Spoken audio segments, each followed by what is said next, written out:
Apakah anak Anda merasa susah mengikuti pelajaran, kesulitan memahami potensi anak, atau tidak cocok dengan metode belajar saat ini? Melalui teknologi terkini, AllSmart dapat mendeteksi potensi, bakat, dan gaya belajar anak Anda sejak lahir. Dibidani oleh para ahli psikologi dan ahli teknologi, AllSmart adalah solusi identifikasi potensi yang komprehensif.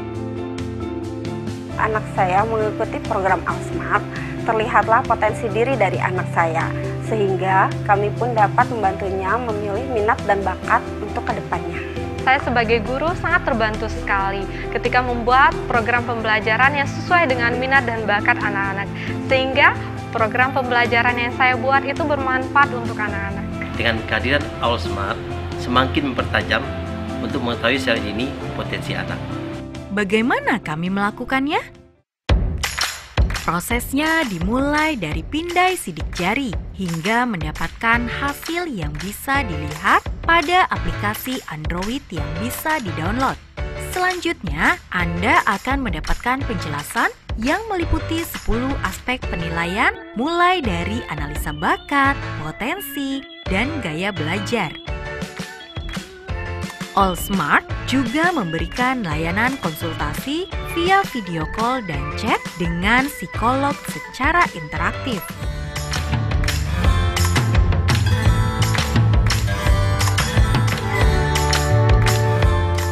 AllSmart, everyone is smart.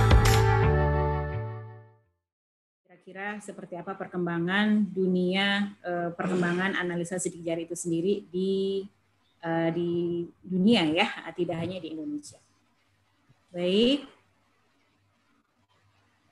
ini saya coba, ini ada latar belakang kalau dari kita ya, dari sisi muslimnya, saya tidak akan bahas di sini.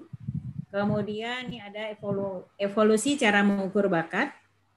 Nah ya, tadi seperti yang disampaikan oleh Pak Jamal ya, jadi awal yang pertama itu adalah di sini, ada pengamatan dan ada psikometri ya. Jadi kalau pengamatan itu berarti kan mengandalkan kemampuan mengamati dari person itu sendiri. Jadi trial and error ya yang banyak sering dilakukan oleh para orang tua. Jadi kalau dari cara pengamatan itu sendiri tentu saja kita membutuhkan waktu yang sangat lama, apalagi kalau misalnya kita secara sebagai orang tua itu kurang memiliki wawasan, pengetahuan tentang bagaimana melihat bakat seorang anak. Dan kemudian perkembangan selanjutnya itu ada ilmu psikometri ya. Ilmu psikometri ini sering disebut dengan psikotes atau tes minat dan bakat yang sering dipakai oleh sekolah selama ini dan juga banyak perusahaan.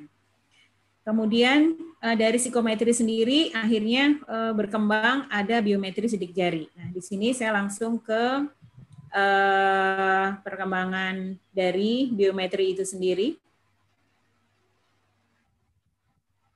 Nah, ini kalau yang ini tadi model biometri yang tadi sudah sempat dijelaskan ya oleh Pak Jamal tentang metode biometrik. Di sini ada 13 ya, dari 13 teknik biometrik di sini, ternyata fingerprint memiliki angka validitas yang paling tinggi ya. Nah, kemudian ini historis penelitian dari analisa sidik jari. Memang analisa sidik jari ini pertama kali dipakai itu adalah untuk sebagai alat identifikasi person ya. Jadi identifikasi terutama adalah identifikasi di dunia kejahatan ya, kepolisian. Jadi dari sejak tahun 1887 itu pertama kali dibuka Biro Sidik Jari di India, di Kalkuta. Sidik jari digunakan sebagai alat identifikasi kriminal. Kemudian di tahun 1905 itu sidik jari dipakai oleh Angkatan Darat Amerika Serikat, ya masih tetap sebagai fungsinya sebagai alat identifikasi pribadi. Kemudian FBI juga sudah mulai memakai sidik jari itu di tahun 1924. Dan di tahun 1970, nah ini adalah cikal bakal analisa sidik jari yang berbasis ilmu dermatoglifik. Jadi ilmu dermatoglifik di sini ini adalah bidang ilmu yang khas ya, baik psikologi maupun psikologi, dan dapat dianalisa atau dibuktikan melalui antropologi, genetika, dan statistik. Basicnya adalah analisa bentuk dari sidik jari itu sendiri. Jadi mulai dari lengkungannya, kemudian model dari sidik jari itu sendiri. Kemudian di tahun 1974, nah ini mulai dikembangkan di dunia psikologi sendiri oleh Beverly Jaggers ya.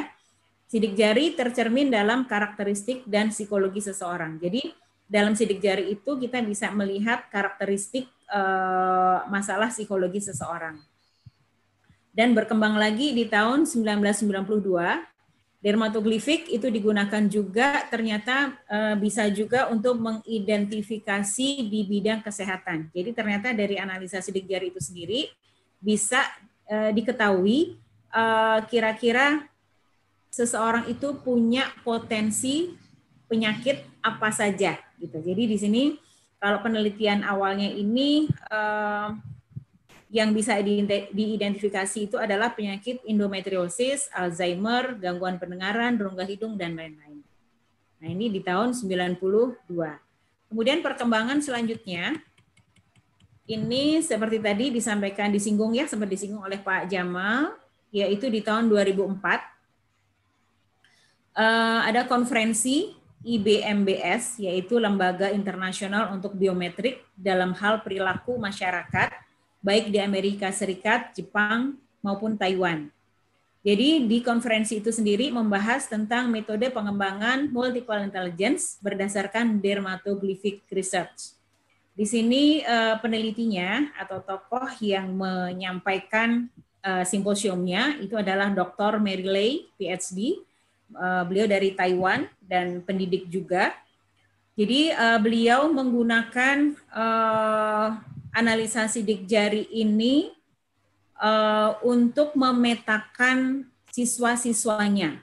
Jadi selama 20 tahun penelitian beliau lakukan, dan sampel yang dipakai itu mereka kumpulkan sampai angka 10.000 siswa. Jadi selama penelitian itu juga Dr. Mary Lay itu sudah menggunakan metode pendidikan yang berbasis potensi. Jadi di sini beliau menemukan bahwa ternyata betul dari hasil analisa sidik jari itu benar-benar mampu memetakan potensi seseorang, bakat terkuatnya ada di mana, bakat lemahnya di mana, kemudian cara yang tepat untuk mengajari mereka di dalam menguasai materi itu seperti apa, sampai kepada bagaimana pola untuk bisa mendekati ya atau memotivasi setiap anak didik, karena kita sama-sama tahu individu itu bersifat unik ya. Jadi karena mereka unik maka akan ada perbedaan yang sangat-sangat beragam untuk masing-masing siswa, baik tentang cara belajarnya, kemudian cara memotivasinya gitu ya. Dan ini memang sering kita dengar ya keluhan dari para orang tua, saya sudah coba cara begini Bu, nggak bisa, saya sudah coba cara begini, tidak bisa juga. Jadi analisa sidik jari akan membimbing orang tua bagaimana cara yang tepat untuk mendekati si anak, cara yang tepat untuk bagaimana mengajari si anak untuk menguasai materi dengan lebih mudah. Kemudian selanjutnya adalah ini tadi sudah disinggung juga oleh Pak Jamal ya, tentang keunggulan biometrik sendiri itu ada 7 variabel ya yang membuat metode biometrik ini memiliki keunggulan yang sangat luar biasa. Ya, kalau dibandingkan psikotes, sebenarnya tidak bisa dibandingkan dengan psikotes ya, karena kalau biometri itu kan kita membaca atau memfoto ya, memfoto potensi dasar yang dimiliki oleh setiap individu. Kalau psikotes itu adalah memotret kondisi saat ini gitu. Jadi kalau mau digabungkan ini sangat luar biasa gitu ya. Jadi kalau mau digabungkan ketika kita melihat hasil analisa sidik jari itu, kita bisa melihat nih potensi dasar yang dimiliki si individu itu apa. Kemudian ketika kita melihat hasil psikotes saat itu, oh ternyata hasil psikotesnya seperti ini. Kira-kira apa namanya? Kok tidak sesuai ya dengan hasil analisa bakat melalui sidik jari? Oh berarti ini hambatannya ada di mana? Atau miss-nya ini ada di mana gitu. Harusnya ketika kita berpatokan kepada potensi dasar seseorang secara genetik, itu akan memudahkan setiap individu untuk mengembangkan potensinya secara lebih baik dan lebih mudah tentunya, gitu ya. Baik, saya tidak jelaskan lagi ini tadi karena tadi sudah dijelaskan sama Pak Jamal ya tentang 7 variabelnya. Kemudian ini ada tabel hasil uji validitas menggunakan SPSS yang sudah kita lakukan baru tiga ranah ya, yaitu tentang gaya belajar, dominasi otak, dan multiple intelligence atau kecerdasan majemuk. Jadi dari hasil analisa komparatif dengan menggunakan teknik independen, sampelnya adalah t-test, memberikan hasil masing-masing 0,573 untuk gaya belajar, 0,561 untuk dominasi otak, dan 0,974 untuk kecerdasan majemuk. Jadi dari ketiga hasil di atas menunjukkan signifikansi di atas standar error yaitu 10%. Hal tersebut memberikan bukti cukup bahwa tidak terdapat perbedaan antara hasil analisa psikometri ataupun biometri fingerprint. Ya, nah ini seperti tadi dikatakan oleh Pak Jamal ya bahwa hasil analisa sidik jari dengan hasil asesmen psikologi secara psikometri itu saling mendukung. Jadi ini pernah kita lakukan juga di sekolah Al-Azhar. Kebetulan waktu itu ada seleksi calon pimpinan Al-Azhar seluruh Indonesia. Jadi waktu itu saya sengaja menggunakan 2 metode ya, yang satu adalah asesmen psikologi menggunakan psikometri dan satu lagi adalah dengan ALSMAT. Dan ini sangat-sangat membantu para psikolog untuk melihat perbedaan atau perbedaan atau apa ya istilahnya ya. Kira-kira sebenarnya orang ini seperti misalnya sebenarnya anak ini punya potensi nih di bidang ini. Tapi kenapa ya kok nggak muncul ya gitu? Atau sebenarnya ini punya potensi leadershipnya cukup bagus. Tapi ini ternyata leadershipnya ini baru sampai sini. Nah, kira-kira apa nih yang harus mereka lakukan? Dan tidak yang sering terlihat itu justru antara hasil analisa bakat dengan hasil asesmen psikologi itu tidak jauh berbeda, gitu ya, tidak jauh berbeda. Jadi ini mengindikasikan bahwa sebenarnya secara individu kita sebenarnya juga punya naluri ya untuk bisa melihat potensi kita yang lebih dominan itu di bidang apa. Oke, kemudian ya ini faktanya bahwa ternyata kalau memakai experience tradisional itu kita akan membutuhkan waktu sampai 3 tahun ya. Tapi dengan deteksi biometri itu dalam waktu 10 menit ya, 10 menit itu dari mulai kita merekam sidik jari itu sendiri sampai dengan analisa itu waktunya sekitar 10 menit. Oke. Nah, ini keunggulan produk ALSMAT-nya. Ini tadi tampilan untuk apps kita ya, Pak. Tampilan untuk apps kita. Ini keunggulannya, tidak butuh waktu lama. Kemudian tidak membuat cemas peserta tes. Jadi kalau di psikotes itu kan masih ada faktor individu ya yang bisa mempengaruhi hasil tesnya. Jadi kalau untuk fingerprint, meskipun anaknya cemas atau takut, itu hasilnya ya tidak akan berpengaruh ya karena memang basisnya adalah sidik jari yang bersangkutan. Kemudian tidak ada vonis bahwa orang yang satu lebih bodoh dari yang lainnya, akurasinya sangat tinggi, cukup dilakukan sekali seumur hidup, tidak tergantung situasi psikologis ya.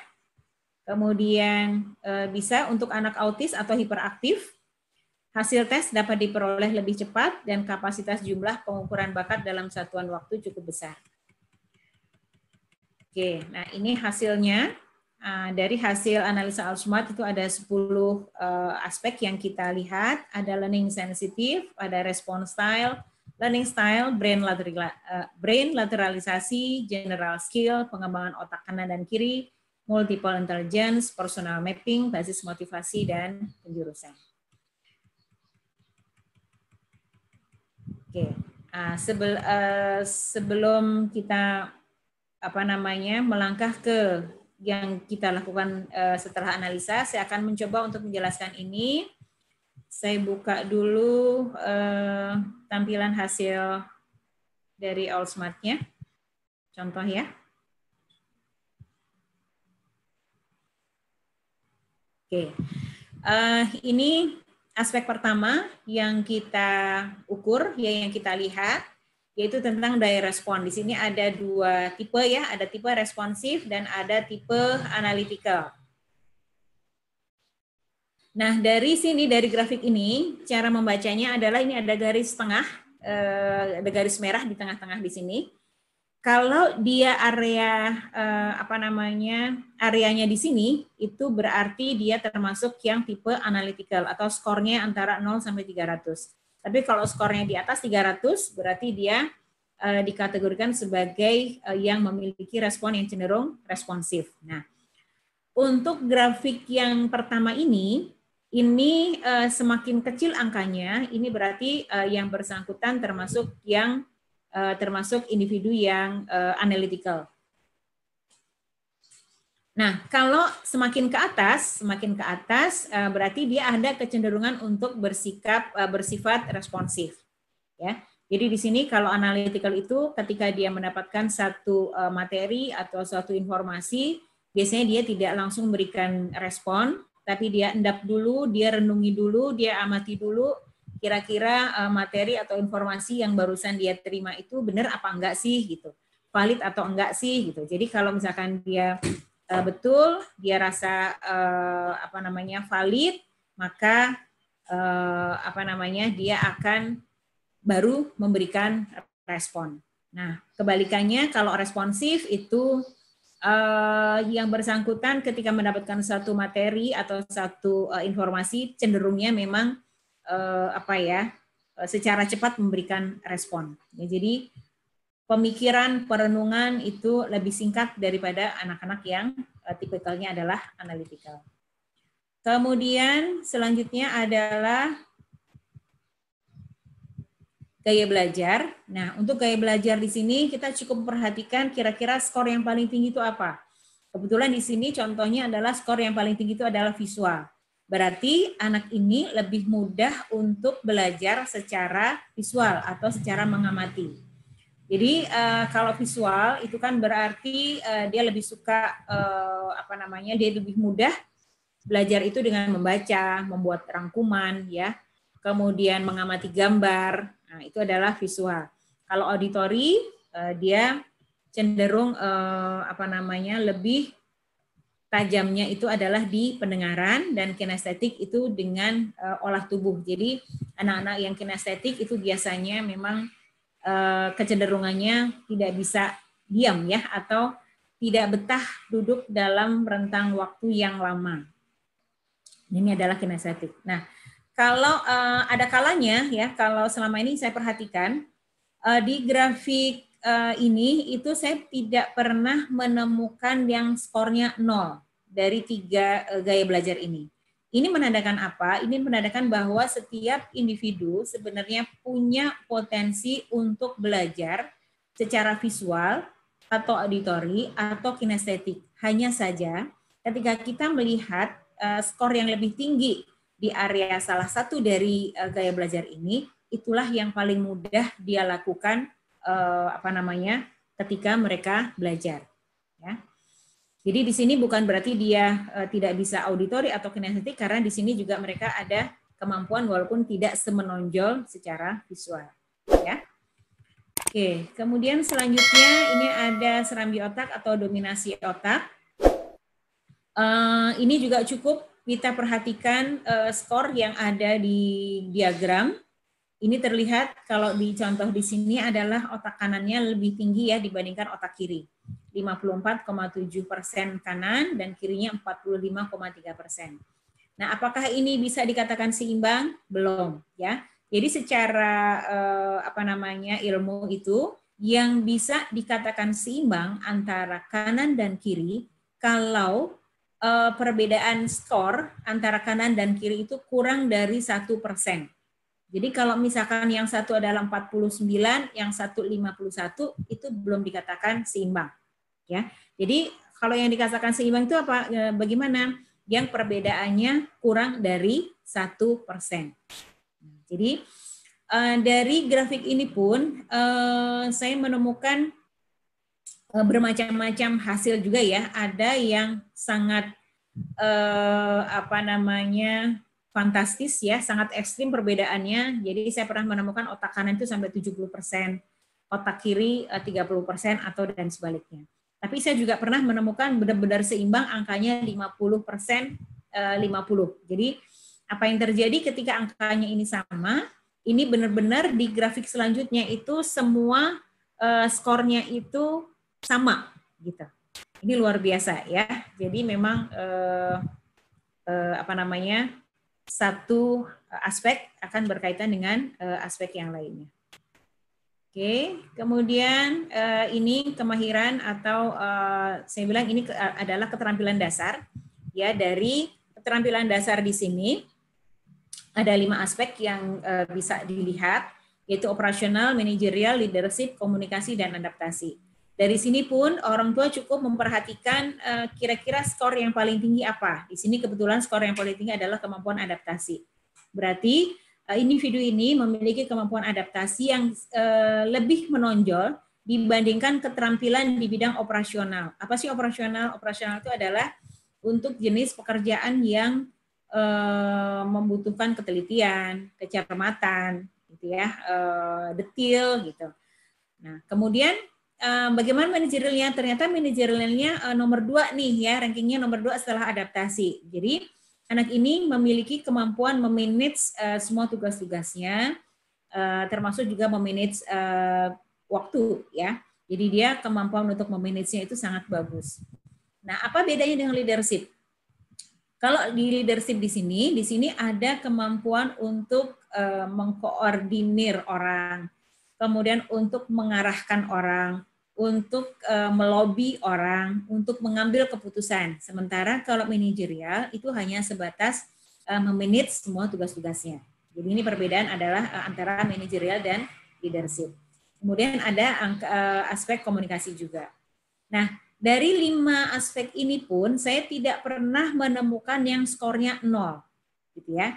Jadi kalau kita bicara potensi dasar itu, Bapak, sebenarnya sekecil apapun potensi dasar, misalnya ini yang paling kecil apa, operasional misalnya.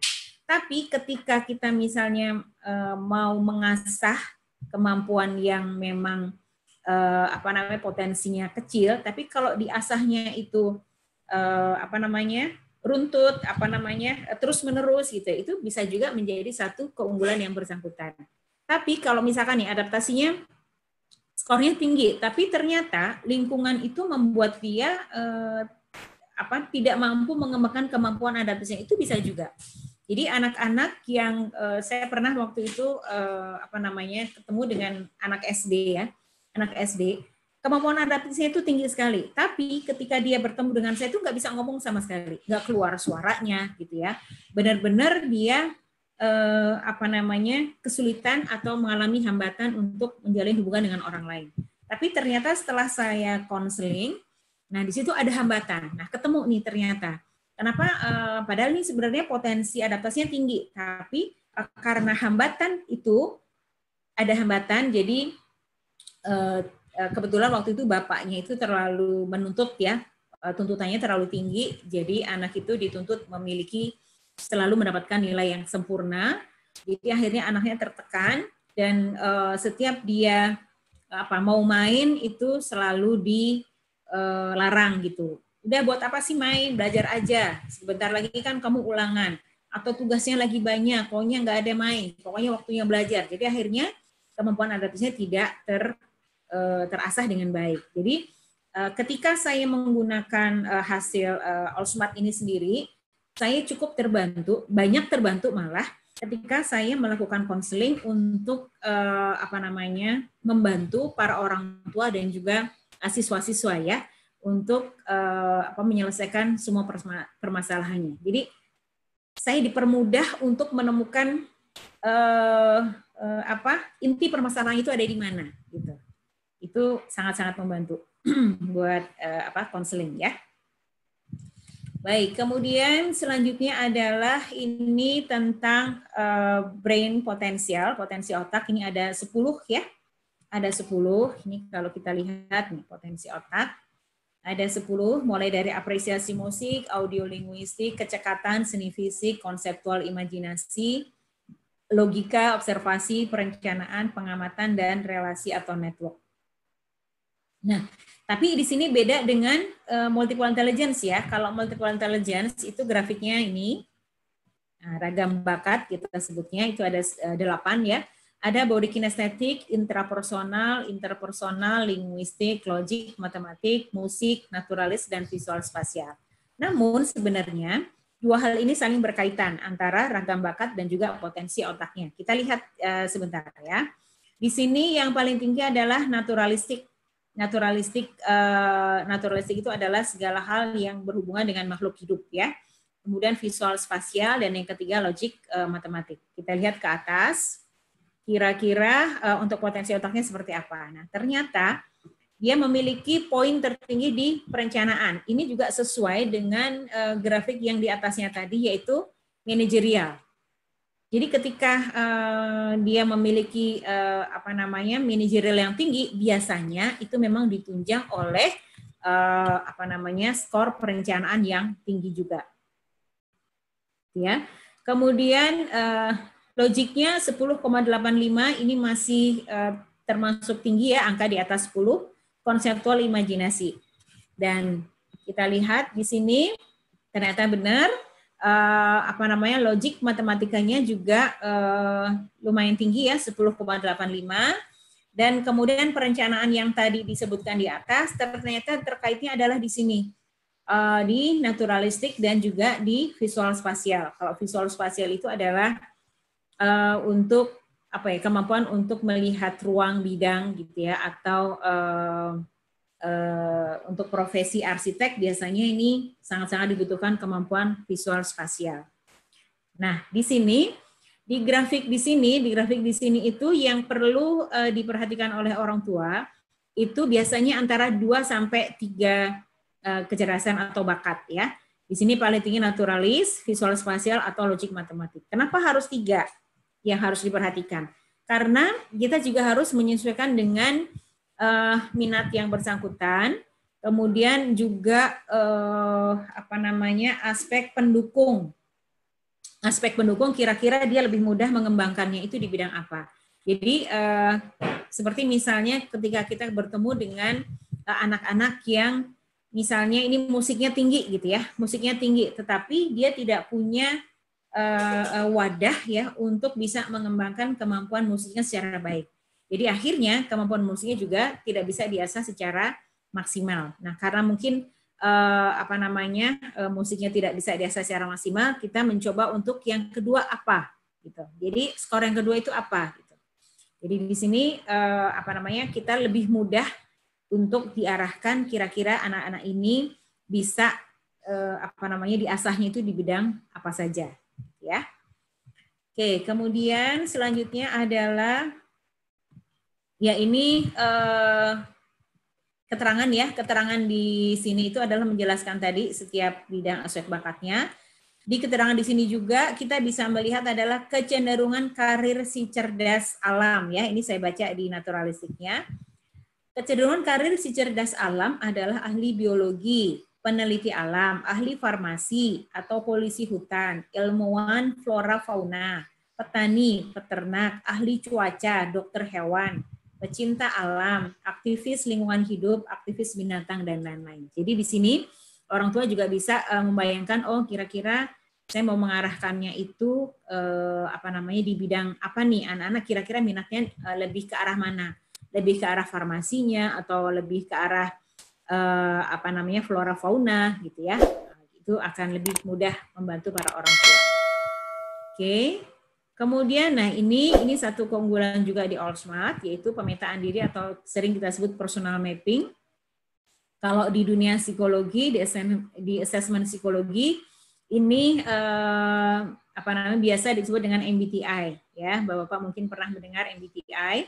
Di sini ada 4 grafik ya. Grafik yang pertama itu adalah tentang cara bertindak, grafik kedua adalah tentang cara mengambil keputusan. Kemudian grafik yang ketiga itu adalah tentang cara memperoleh informasi dan cara memperoleh energi. Nah, cara membacanya bagaimana? Cara membacanya adalah cukup dilihat arsirannya ini ada di mana. Jadi di sini kalau arsirannya di bawah garis merah, berarti dia termasuk tipe yang judging. Tapi kalau dia di atas garis merah, berarti dia tipenya adalah perceiving. Demikian juga dengan yang di sini. Kalau ini di atas, berarti dia tipenya feeling. Kalau di bawah, berarti tipenya thinking. Nah, keunikan individu itu bisa dilihat dari sini juga. Jadi kalau misalnya kalau di tes lain itu kan oke, sama-sama judging gitu ya misalnya. Tapi di sini ketika kita mendapatkan angka yang tertera di sini, misalnya ada judgingnya di sini kan 3,45. Kemudian ada yang judgingnya sampai 27, pasti akan berbeda penampakan perilaku sehari-harinya. Kemudian penampakan dari bagaimana dia cara bertindak sehari-hari itu sudah pasti berbeda meskipun sama-sama judging. Tapi kita bisa melihat seberapa judgingnya sih dia gitu.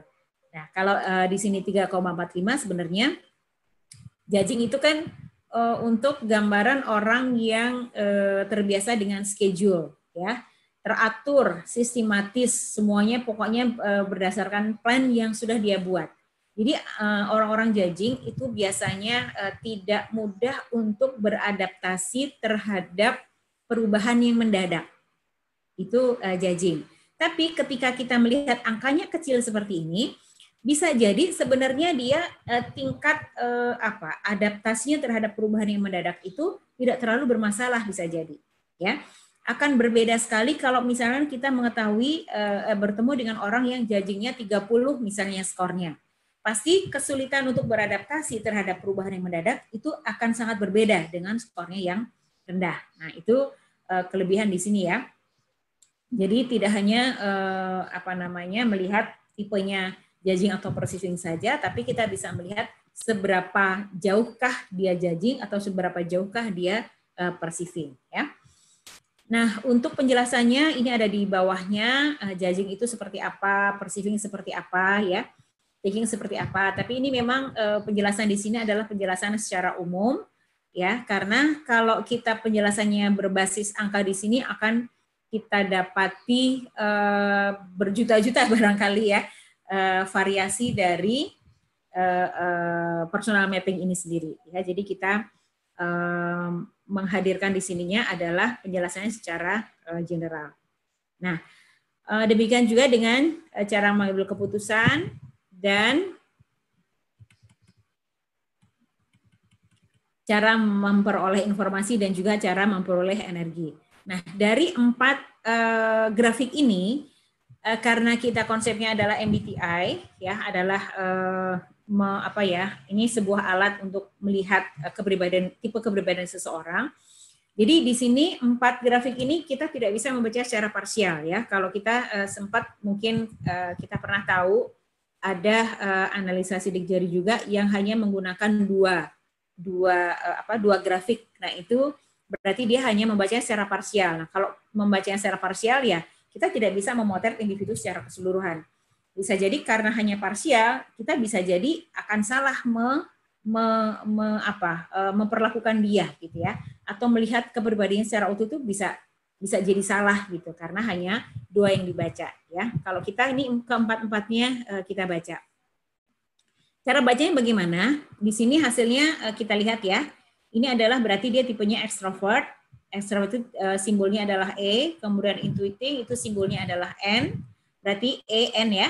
EN kita naik ke atas, feeling dan judging berarti ENFJ ya. ENFJ. Nah, kita lihat di bawah ENFJ. Nah, di sini keluar profesi yang disarankan sesuai dengan gambaran pribadinya dia. Nah, profesi yang ada di sini ini bukan harga mati, karena tadi kita harus tahu prosentase dari E-nya itu berapa banyak, prosentase dari N-nya itu berapa banyak, prosentase dari F-nya berapa banyak, dan prosentase J-nya itu berapa banyak. Jadi di sini hanya saran ya, hanya saran kira-kira untuk pribadi ENFJ itu profesi yang cocoknya itu apa. Nah, ini sarannya ada 5 ya. Jadi 5-5-nya ini kita bisa coba analisa lagi sesuai dengan multiple intelligence-nya, sesuai dengan keterampilan dasarnya. Kalau dilihat di sini, ini Direktur Periklanan, Humas, Konsultan HRD, Manajer Penjualan, dan Staf HRD. Ya. Dan yang sebelum terakhir ini adalah basis motivasi. Nah, ini yang sangat-sangat dibutuhkan oleh para orang tua dan guru ya. Karena dengan kita mengetahui basis motivasi setiap anak itu akan membantu setiap guru maupun setiap orang tua bagaimana cara memotivasi yang tepat yang bisa dilakukan oleh kita untuk mengoptimalkan potensi yang dimiliki oleh masing-masing anak kita. Di sini ada 6. Jadi kalau skornya 0 bagaimana? Kalau skornya 0 ini berarti anak ini tidak bisa nih dengan pendekatan keyakinan, dia nggak bisa. Dengan pendekatan yang kita coba dorong untuk antusiasme, dia juga nggak bisa. Terus yang paling tepat apa? Yang paling tepat di sini karena angka tertingginya ada di rasional berkebalikan, berarti kita banyak bergeraknya di sini. Ya. Jadi rasional berkebalikan itu seperti apa? Rasional berkebalikan itu untuk gambaran individu yang ketika disuruh itu dia malah tidak mau melakukan, tapi ketika dilarang dia malah melakukan hal tersebut, gitu ya. Nah, ini menggambarkan bahwa sebenarnya untuk anak-anak rasional berkebalikan itu memang dia tidak suka kalau diperintah. Terus bagaimana dong? Tekniknya bagaimana? Tekniknya adalah kita kasih analisa, misalkan kamu bisa mengambil pilihan A, tapi ini resikonya, ini manfaatnya, ini keburukannya misalnya. Ya, atau ini alternatif B. Alternatif B itu ini yang harus kamu lakukan, tapi ini resikonya. Manfaatnya ini.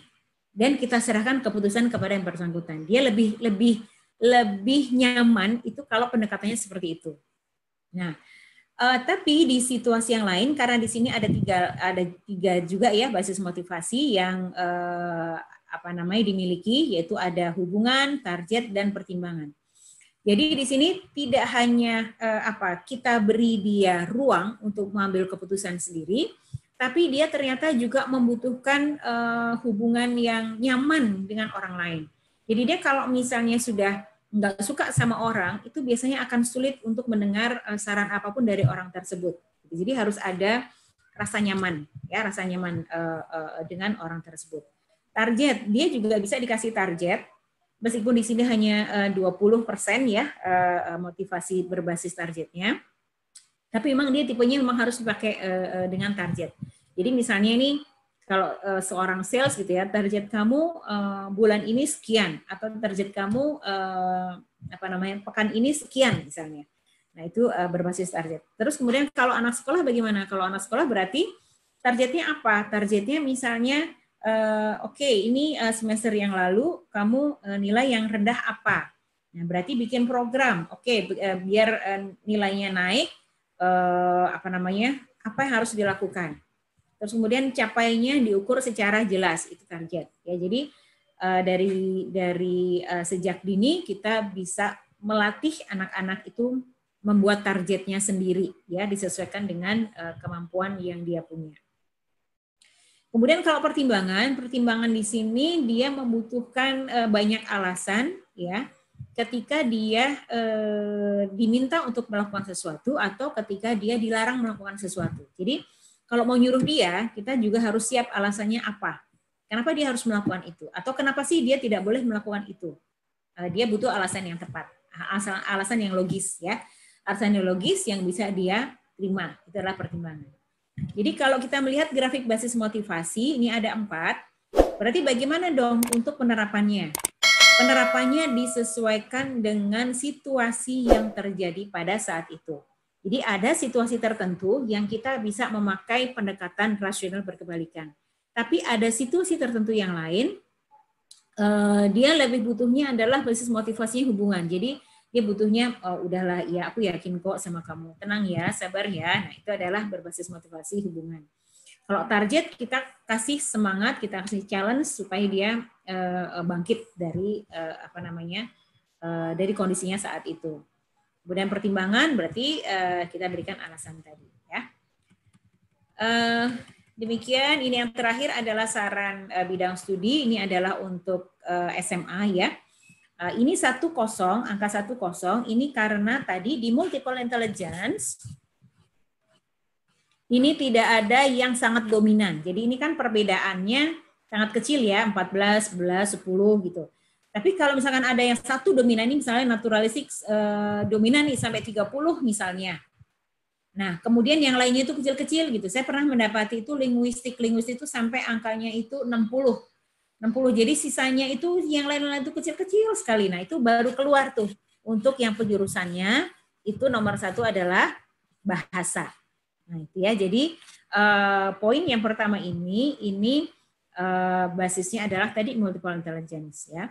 Baru nanti ini adalah urutan kedua, urutan ketiga dan urutan keempat ya. Demikian barangkali Bapak dan Ibu-ibu penjelasan yang bisa saya berikan ya.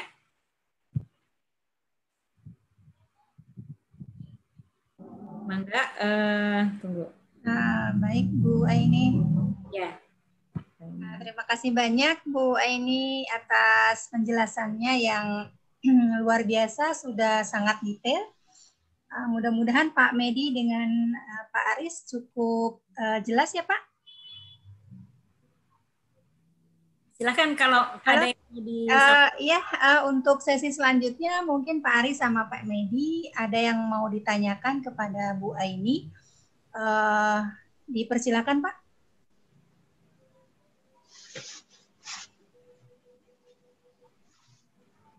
Halo Pak Aris. Pak Medi di-unmute. Pak Medi mau tanya itu, Bu. Oh iya, Pak Medi di-unmute. Ini suaranya belum ada. Ntar saya deh, saya coba dari sini. Halo? Ya. Mangga Pak Medi silakan. Juga ya? Ya, baik. Terima kasih Bu. Penjelasan sangat bagus sekali dan semakin menguatkan lah kita untuk product knowledge gitu ya. Cuma satu pertanyaan yang tadi di grafik, kalau itu angkanya 0, itu tapi kan kalau yang di ENFJ tadi itu berarti bukan angka mati ya, hasil ENFJ. Tapi kalau yang di angkanya 0 itu menggambarkan apa Bu? Misalnya tadi misalnya di basis motivasi tadi misalnya ada 0 itu ya. 0 itu artinya bacanya apa itu? 0. Kalau untuk apa itu angka mati? Mati juga Bu, angka mati atau? Iya, jadi karena ini kan basisnya adalah sidik jari ya Pak, artinya kalau misalkan angka 0 di situ ya berarti dia tidak bisa didekati dengan cara seperti itu gitu. Jadi misalnya nih 0-nya itu adalah target misalnya gitu ya. Nah berarti kalau kita memberikan pendekatan dia dengan cara memberikan target, dia malah mungkin tertekan gitu loh, karena memang bukan tipenya dia target gitu.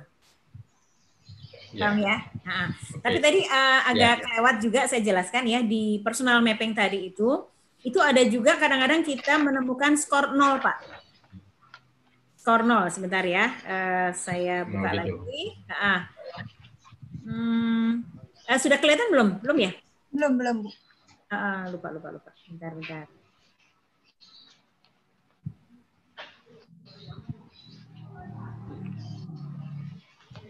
Nah, ada kalanya itu di sini Pak, di di personal mapping atau di pemetaan diri itu kadang-kadang itu dia ada 0. Misalkan ya, di cara memperoleh informasi berarti skornya 0.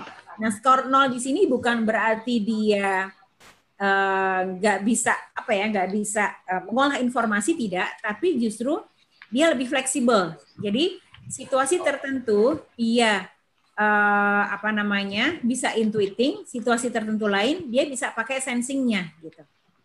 Nah dari sini Pak Medi sudah pernah direkam? Sudah. Sudah. Hasilnya apa Pak untuk yang personal mapping? Yang pemetaan diri ya Bu ya? Ya, pemetaan diri. Saya yang ini lebih ke judging sama feeling. Feeling. Ada skor nolnya? Judging feeling. Nolnya ya yang diarsir itu mulai dari nol nggak ada. Tadi yang judging itu minus 15,39 judgingnya. Kayak yang diarsir ya. Oke. Saya coba yang ada nolnya ya. Yang ada nolnya itu. Ya. Coba ini ada nolnya nggak ya? Oh, nggak ada ya. Sebentar saya cari yang ada nolnya ya Pak. Iya, baik.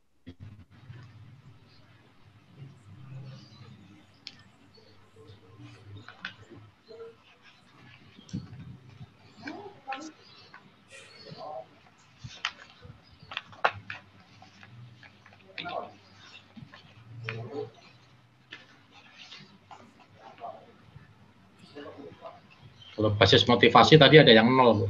Ya, jadi kalau basis motivasi 0 itu berarti Bapak nggak bisa tuh dengan pendekatan seperti itu gitu. Ya, oke ya. Oh ya. Bentar. Yang 0 itu apa Bapak? Boleh tahu? Misalnya keyakinan itu. Keyakinan. Keyakinan 0. Bapak keyakinannya 0? Iya. Hasilnya? Iya. Keyakinan berarti Pak Medi. Berarti nggak bisa. Kalau keyakinan 0 itu, ini kebetulan kok nggak ketemu yang 0 ya. Sugesti ya, peran sugesti sangat susah. Jadi kalau Bapak nggak yakin ya agak susah tuh. Jadi artinya kalau misalkan ikut seminar-seminar motivasi yang kan biasanya kalau seminar motivasi kan suka menggelegar gitu ya Pak ya. Nah itu untuk yang keyakinannya 0 itu kayaknya nggak pas tuh. Jadi paling gitu ya Pak Medi ya Bu. Yang tinggi hubungan sama itu. Ya kalau hubungan itu gitu Pak. Jadi basisnya itu adalah rasa nyaman ya, rasa nyaman dengan orang lain, dengan lingkungan gitu. Jadi saya mau nyari yang 0. Nah ini ada 0 nih Pak. Nah ini personal mapping ya, ada 0 nih, ketemu nih. Di sini karena ini 0, ini 0-nya ada 1 kebetulan ya. Ada 1, ini saya kecilin biar.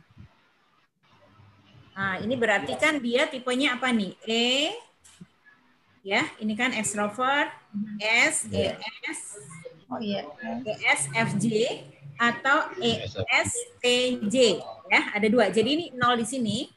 0 di sini itu berarti situasi tertentu dia bisa mengambil keputusan dengan mengandalkan feelingnya, tapi situasi tertentu dia bisa mengandalkan kemampuan thinkingnya.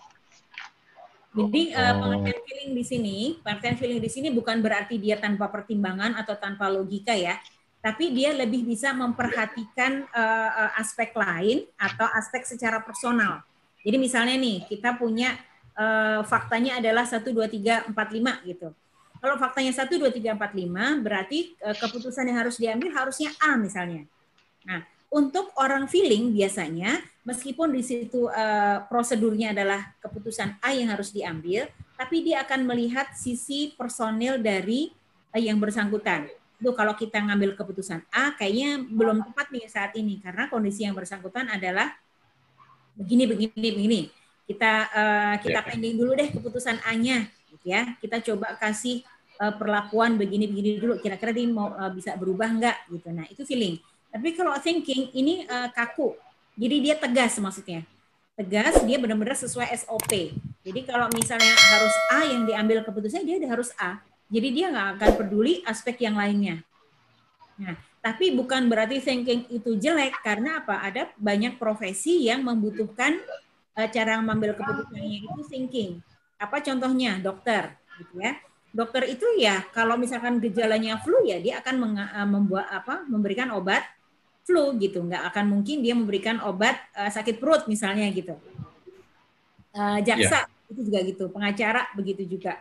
Kemudian accounting itu juga thinking gitu, karena kalau accounting digoyang gitu ya bisa digoyang. Nah, accounting yang benar itu berarti ya.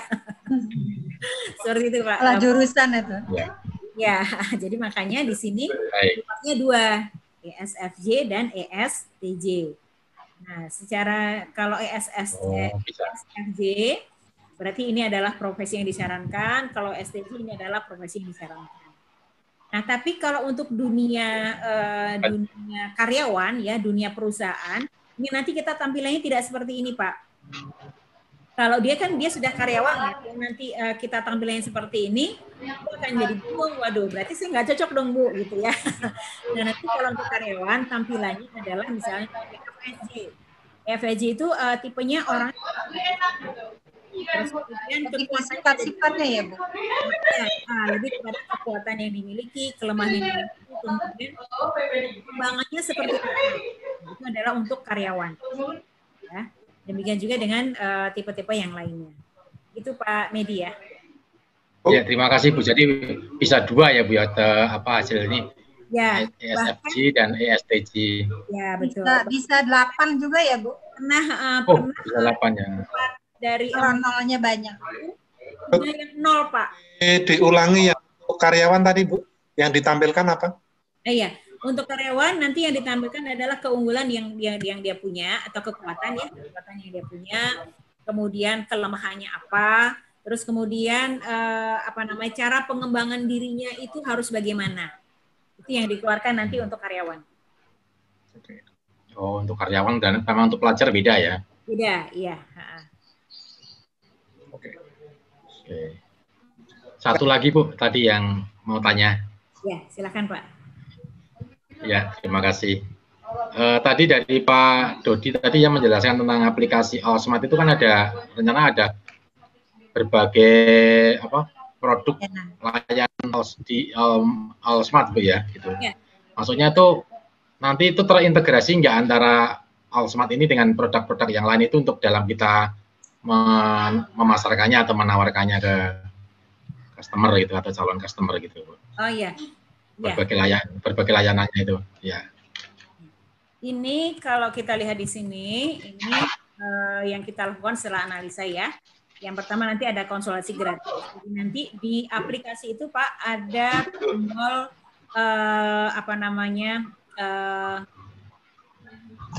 konsultasi psikolog. Ada layar tombol konsultasi psikolog. Nah, di konsultasi psikolog itu nanti nanti ada siapa yang online nih, psikolog yang online siapa. Jadi orang tua itu bisa milih nih, saya hari ini mau konsultasi dengan psikolog siapa. Dan dia juga bisa klik di psikolog itu, ini latar belakangnya apa, pengalamannya di apa, itu keluar nanti Pak di situ. Oke, ya. Nah, terus kemudian konsultasi juga itu ada psikolog itu bisa membuat, kalau dokter itu semacam rekam medis Pak. Rekam medis. Semacam rekam medis gitu ya. Nah, tapi memang itu tidak bisa terbaca di aplikasi karena itu hanya catatan untuk psikolog.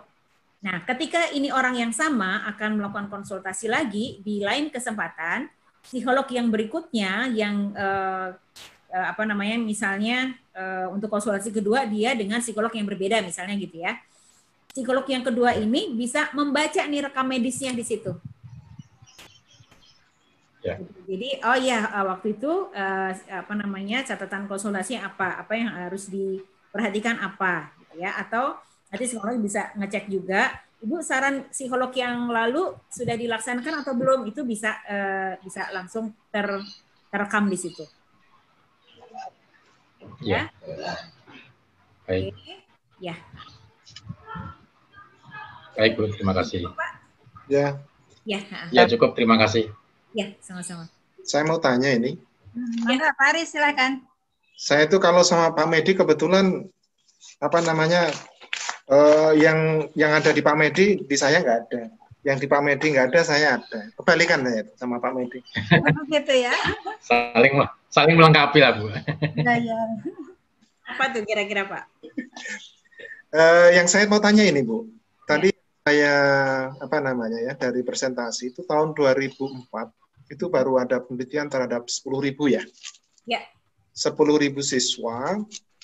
Terus kemudian yang itu menyatakan bahwa dari hasil itu bahwa tes minat bakat melalui sidik jari ini, ya itu dia.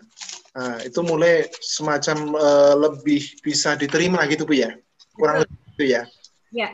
Nah, kalau untuk di Indonesia sendiri, Bu, yang saya pengen tahu itu, di kalangan para psikolog ya, atau yang berkaitan dengan ini, dengan tes sidik jari melalui tes sidik jari ini, tes minat bakat melalui sidik jari ini, penerimaannya bagaimana?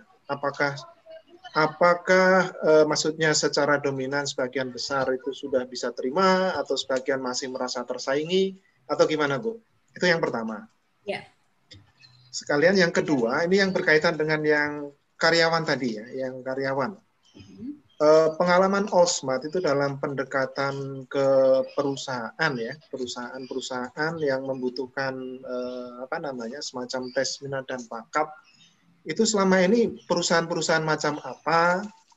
Terus kemudian pendekatannya seperti apa? Mungkin bisa share pengalaman. Gitu. Ya.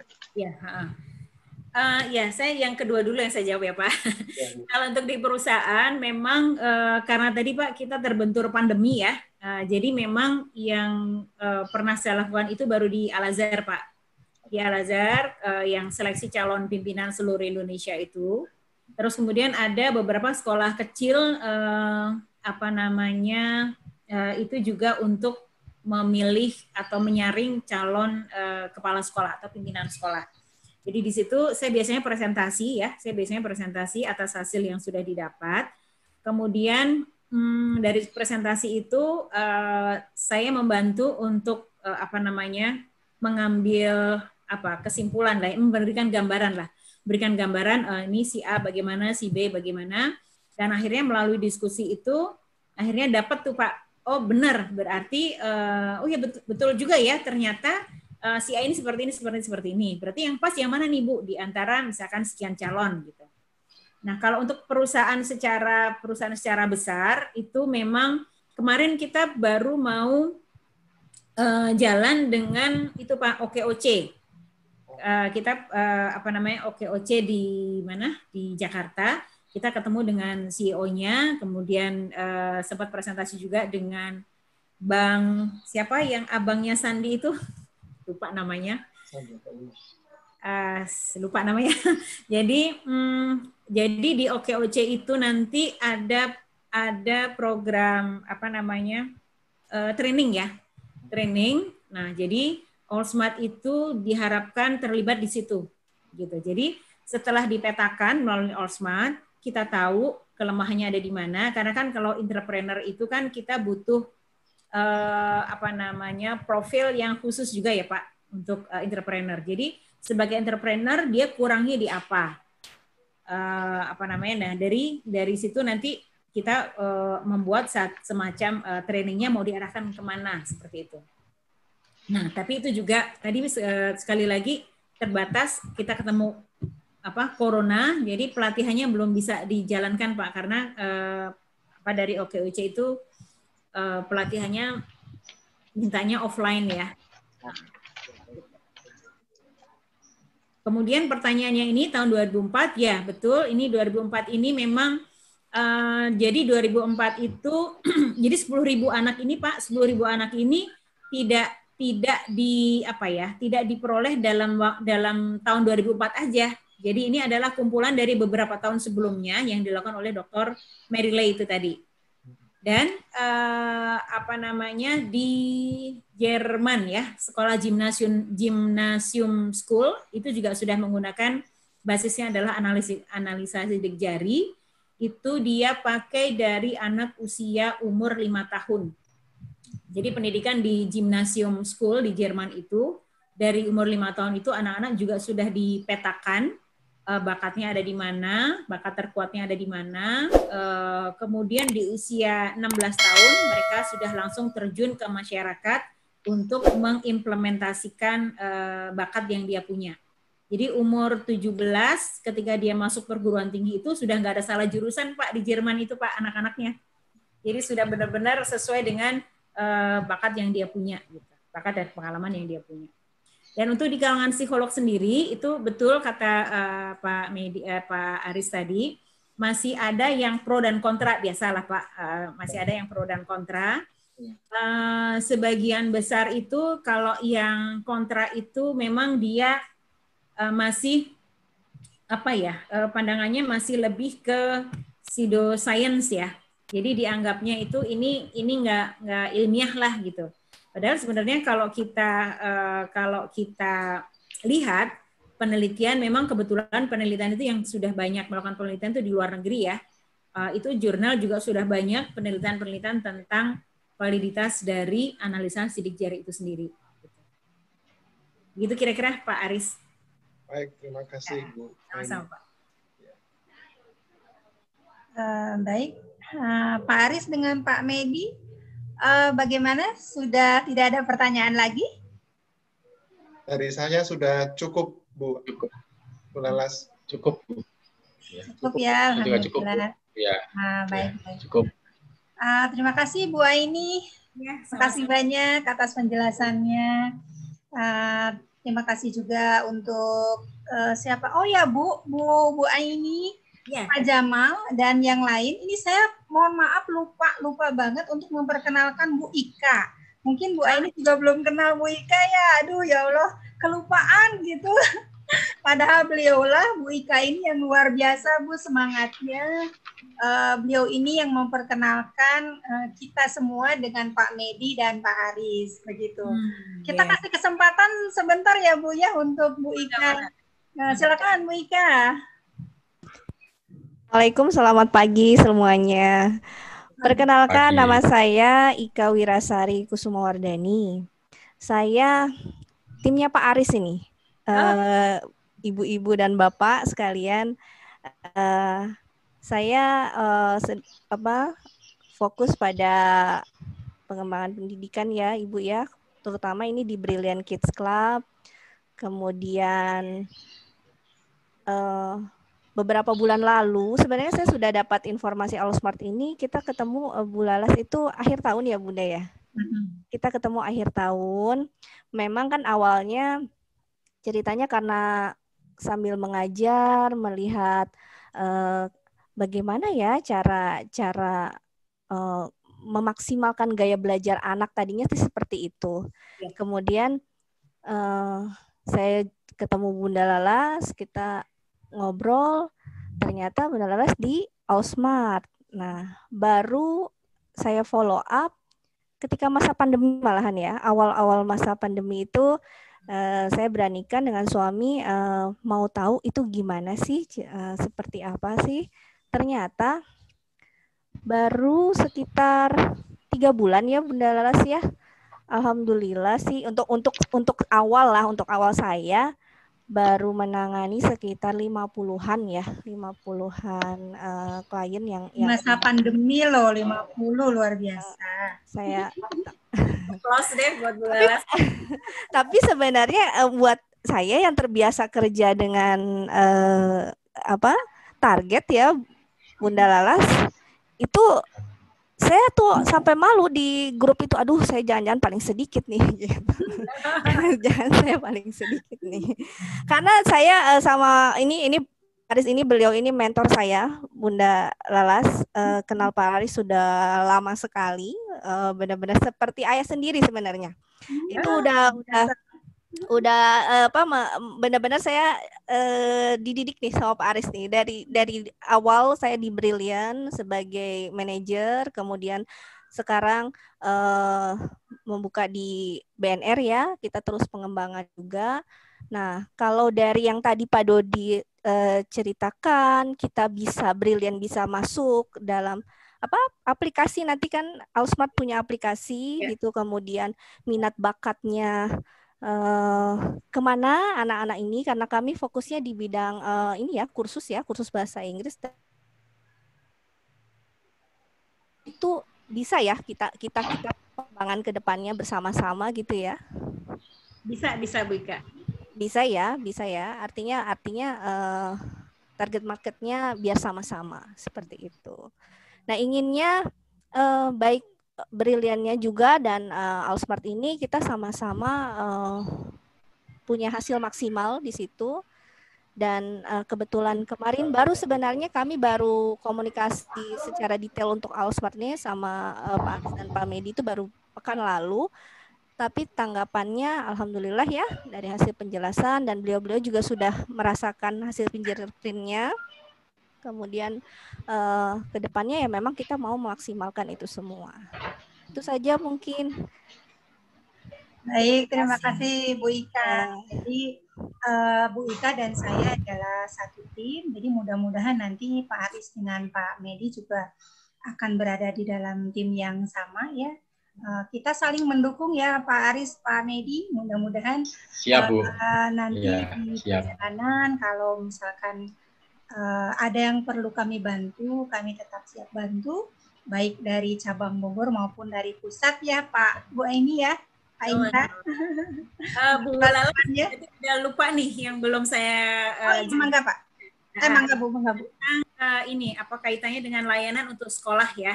Nah, nanti kalau kita nanti masuk ke sekolah, Pak Medi dan Pak Aris, itu kalau misalkan sekolah itu mau menggunakan Allsmart gitu ya, nanti kita punya dashboard tersendiri. Kita buatkan dashboard sendiri untuk sekolah yang bersangkutan. Jadi sekolah itu langsung bisa secara sekilas bisa melihat pemetaan siswa-siswanya seperti apa. Nah, secara detail monggo Pak Indra dijelaskan untuk dashboard sekolah. Mangga Pak Indra. Oke, ya. Halo, ya. Baik, terima kasih Bu. Dashboard sekolah itu jadi nanti setelah di-scan mereka akan dapat, sebentar saya buka dulu.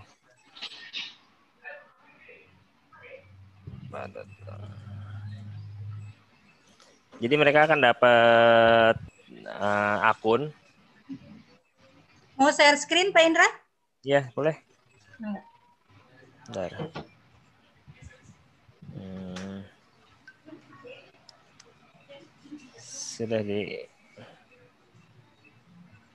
Sudah saya jadikan host.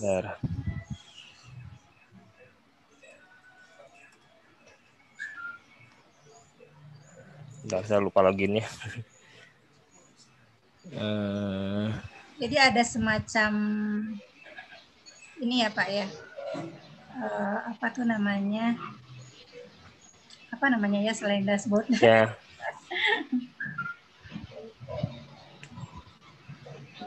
Rangkuman gitu ya. Ya, jadi nanti di dashboard itu akan kelihatan tuh Pak, artinya siapa aja yang cenderungnya visual, siapa saja yang auditori misalnya, atau seperti dikelompokkan ya Bu. Kemudian juga itu akan membantu sekolah juga untuk bisa melihat kira-kira, karena nanti kan itu sudah terbaca ya bakat kuatnya siswa itu ada di mana. Nah, sekolah bisa merancang kira-kira akan membuka program ekskul apa saja yang sesuai dengan peminatan yang ada di anak-anaknya itu. Jadi benar-benar ekskul sekolah itu tidak tidak mubazir lah ya, artinya benar-benar siswa sesuai dengan bakat terkuat siswa itu sendiri. Baik, kayaknya lagi ada gangguan di server. Ini saya nggak bisa akses. Paling yang saya gambarin itu maaf, sebentar. Yang saya gambarin itu salah satu hasil dari dashboard aja kali ya. Ini semacam studi kasus. Jadi nanti data dari sekolahan Pak Aris nanti akan dibuatkan dashboardnya oleh Pak Indah ya Pak ya. Iya betul. Jadi tiap sekolah punya data, misalkan per angkatan siapa aja yang visual, siapa aja. Demikian ya Pak Indah ya, bisa dibantu. Ya betul Pak. Jadi salah satu fungsi dari dashboard itu memang untuk mengelompokkan siswa. Jadi bisa juga misalnya sekolah itu mau mengikuti kegiatan-kegiatan eksternal yang membutuhkan anak-anak dengan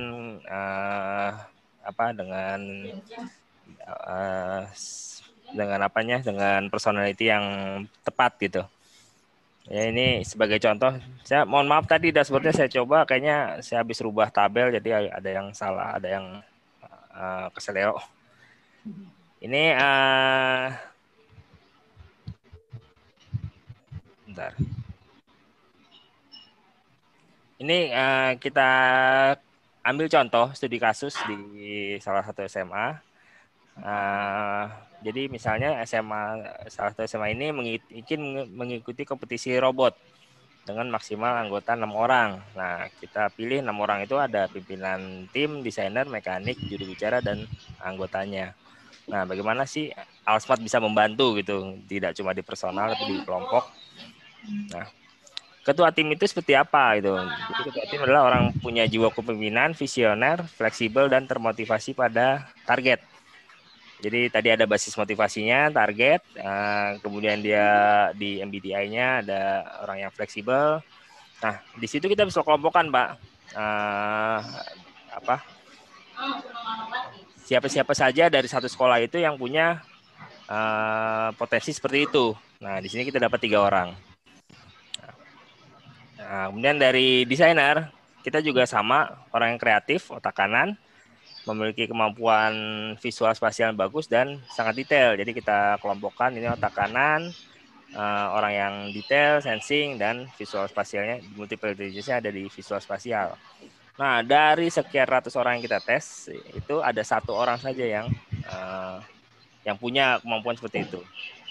Berikutnya juga dengan mekanik, tipikalnya adalah kemampuan operasional, logika matematika yang tinggi, detail, dan patuh pada peraturan. Karena kalau ini kan mekanik ya. Nah, di situ ada 3 orang. Kemudian ada juru bicara dengan kemampuan komunikasi yang bagus. Ada juga 3 orang. Nah, kemudian ada anggota tim. Ada 1 orang. Anggota tim itu orang yang cekatan, kemampuan operasional tinggi, dan bisa menganalisa kondisi sekarang. Jadi orangnya tuh sigap lah. Nah, dari situ cuma ada 1 orang nih dari 200 orang yang kita tes. Jadi kalau biasanya di sekolah-sekolah itu orang yang ikut kegiatan, ikut kompetisi itu aja. Nah, di sini sekolah bisa membantu untuk menentukan siapa-siapa aja sih orang-orang yang bisa masuk sesuai dengan bakatnya. Nah, jadi sini kita bisa timnya terdiri dari ketuanya, desainer, mekanik, juru bicara, dan anggota. Seperti itu, Pak. Salah satu fitur tambahan Alsmart yang bisa kita sampaikan. Ini mohon maaf, saya lagi ada ini lagi lain. Jadi agak-agak gugup. Oke. Itu tuh, Pak. Baik, Pak. Gimana, Pak? Sudah, Pak? Cuma untuk ya, dashboardnya ada itu. Sudah ketemu?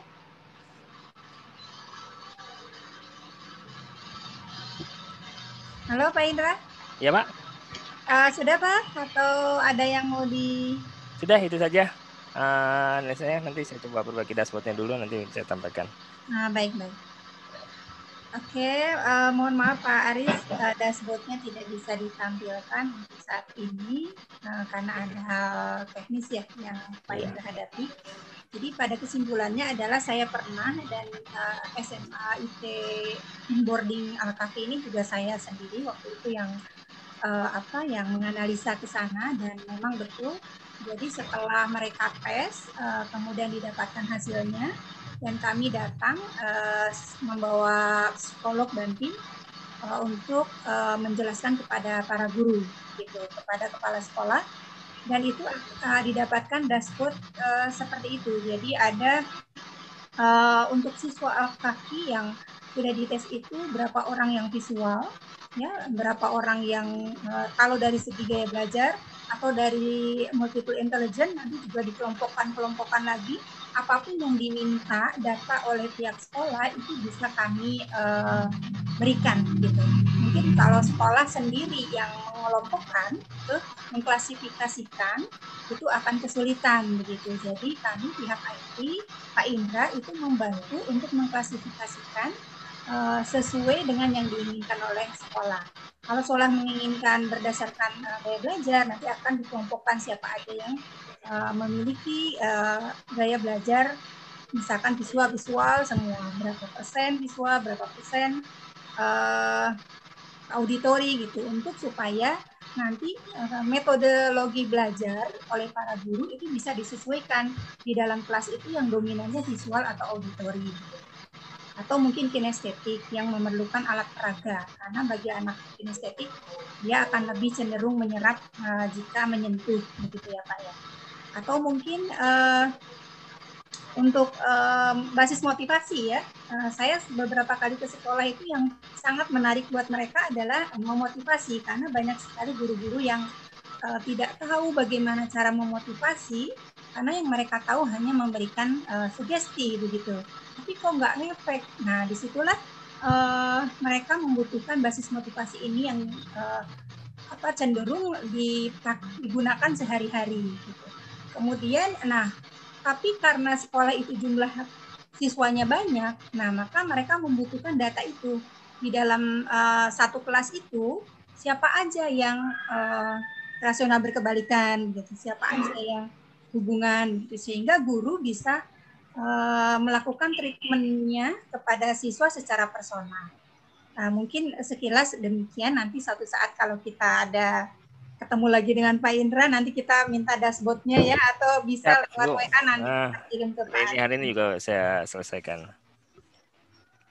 Bagaimana Pak? Ada Pak? Belum lagi saya trace dulu sebentar. Oh iya, oke. Bagaimana Pak Aris dan Pak Medi? Sudah cukup? Ada yang mau ditanyakan lagi atau bagaimana? Ya, saya sedikit aja Bu ini. Ya, saya ada sedikit pertanyaan Bu. Baik Pak. Ya, tanya sedikit. Mungkin ini Bu, kalau bisa ada, saya minta kalau bisa mungkin bisa dibuat semacam ringkasan atau dari ini manfaatnya apa aja, bla bla bla gitu.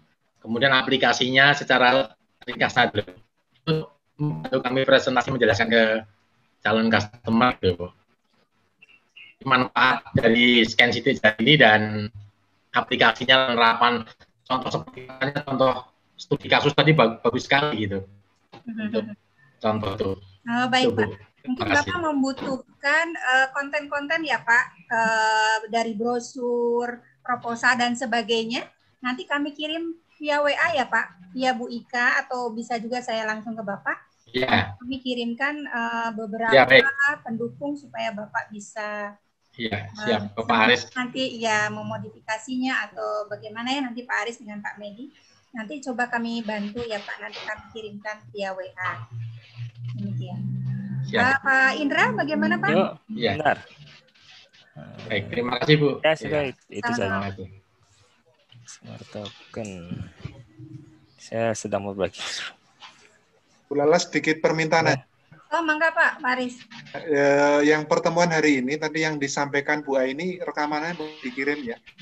Oh iya Pak. Tadi saya mau merekam dari awal, tapi karena gugup ketemu Pak Aris sama Pak Mendi, jadi lupa merekam. Tapi alhamdulillah pas Bu Aini menjelaskan, saya baru ingat, jadi udah saya rekam dari mulai Bu Aini. Mudah-mudahan nanti nggak salah merekam saya. Saya biasanya ada co-host, karena ini lagi di rumah, jadi asisten saya nggak ada gitu. Jadi semuanya serba sendiri ini Pak. Mudah-mudahan nanti bisa kami kirimkan Pak. Baik, terima kasih. Mungkin kalau boleh saya tampilkan sekarang dashboardnya. Boleh. Iya, tadi mohon maaf ada satu revisi, jadinya ada gangguan. Ini seperti ini dashboardnya. Jadi kita bisa nyari ini siswa untuk satu sekolah ya. Jadi setiap sekolah itu dikasih akses. Misalnya di sini SMA Al-Kahfi, setelah login dia hanya mendapatkan data sekolahnya dia sendiri. Kemudian di sini ada hasil analisanya, kita bisa cari, kita bisa filter berdasarkan nama, berdasarkan sekolah, berdasarkan jenis analytical atau responsif. Dan kemudian kita bisa bangun catatan di sini. Kita bisa berikan catatan-catatan perkembangan siswanya sepanjang sekolah. Jadi catatan ini akan tercatat terus sampai dia lulus, akan dibawa terus. Seperti itu sih gambarannya. Ini saya nggak bisa masukin karena ya ini udah ada di miliknya sekolah. Jadi kalau saya tulis catatannya nanti udah masuk ke production. Jadi dia bisa nulis catatan, kita bisa lihat catatannya. Seperti itu. Nah, baik Pak Indra. Nah. Jadi bisa membantu sekolah banget nih ya Pak ya? Ya, nanti bisa dihubungkan kalau memang dibutuhkan dihubungkan ke aplikasi internal sekolah, kita tinggal kirim datanya. Luar biasa. Jadi sekolah bisa sekarang lebih personal gitu ya, treatment kepada masing-masing siswa. Ini luar biasa nih Pak. Oke. Kalau bagaimana Pak? Sudah selesai atau ada yang mau disampaikan? Pak Indra? Satu tambahan yang mungkin perlu kita kasih juga bahwa di Alsmart ini kita menjaga kerahasiaan data sidik jari. Kenapa kita bikin semuanya otomatis? Karena gambar sidik jarinya itu tidak kita simpan, Pak. Jadi karena kalau gambar mentah sidik jari itu sangat berbahaya, bisa dipakai untuk yang lain ya, karena itu kan kayak pin ATM lah istilahnya itu gambar sidik jari. Jadi kita sama sekali tidak menyimpan itu data itu. Yang kita simpan hanya hasil analisanya saja. Jadi kita aman ya Pak ya? Ya jauh lebih aman dibandingkan aplikasi yang lain yang masih menyimpan, bahkan ada juga yang malah di print sidik jarinya. Baik. Seperti itu. Baik, itu juga jadi salah satu kelebihan dari Allsmart juga Pak, Pak Medi, Pak Aris ya. Bahwa keamanan sidik jari kita atau klien kita luar biasa. Allsmart memperhatikan sampai ke sana gitu, karena mungkin jarang orang tidak sadar gitu bahwa sidik jarinya ini bisa saja digunakan orang-orang yang tidak bertanggung jawab gitu. Demikian Pak Aris, Pak Medi. Oke, mungkin dari pihak pusat ada yang mau disampaikan lagi? Cukup Bu Lalas? Ya Bu, ini mangga. Cukup Bu Lalas, cukup. Cukup ya, cukup. Baik, terima kasih banyak Bu Aini, Pak Indra. Ya baik, makasih semua Bu. Pak Jamal juga luar biasa. Alhamdulillah, terima kasih banyak atas dukungannya kepada cabang Bogor untuk selalu mendampingi kami. Terima kasih kepada Pak Medi, Pak Aris. Mudah-mudahan walaupun pandemi semangat ya Pak untuk mengenalkan terlebih dahulu. Nanti panennya nanti Pak kalau sudah pandemi selesai. Jadi saya pun demikian sekarang sering mendatangi sekolah-sekolah gitu. Walaupun mereka sebenarnya belum bisa realisasikan, tapi justru di masa pandemi ini kalau menurut ahli branding ya Pak ya, memang saat inilah kita perlu bergerak begitu untuk mengenalkan, membranding bahwa kita adalah orang Allsmart, dan Allsmart ini memang belum banyak Pak cabangnya gitu ya, belum banyak juga yang bergabung. Jadi luar biasa untuk Pak Medi dan Pak Aris ini pasarnya udah sangat luas gitu. Karena kitalah orang-orang yang pertama Pak. Begitu ya, kalau yang lain mungkin sudah jenuh, sudah begitu banyak orang yang bergabung, tapi untuk Allsmart ini masih sangat luas Pak untuk dipasarkan begitu. Dan dukungan pusat juga luar biasa. Oke, sampai di sini mungkin pertemuan kali ini. Semoga kerjasama antara Allsmart dengan Pak Medi dan Pak Aris, Bu Ika berjalan dengan lancar. Begitu. Terima kasih banyak buat semuanya. Terima kasih. Tutup ya pertemuan hari ini. Terima kasih, Bu. Mohon maaf jika ada salah-salah kata.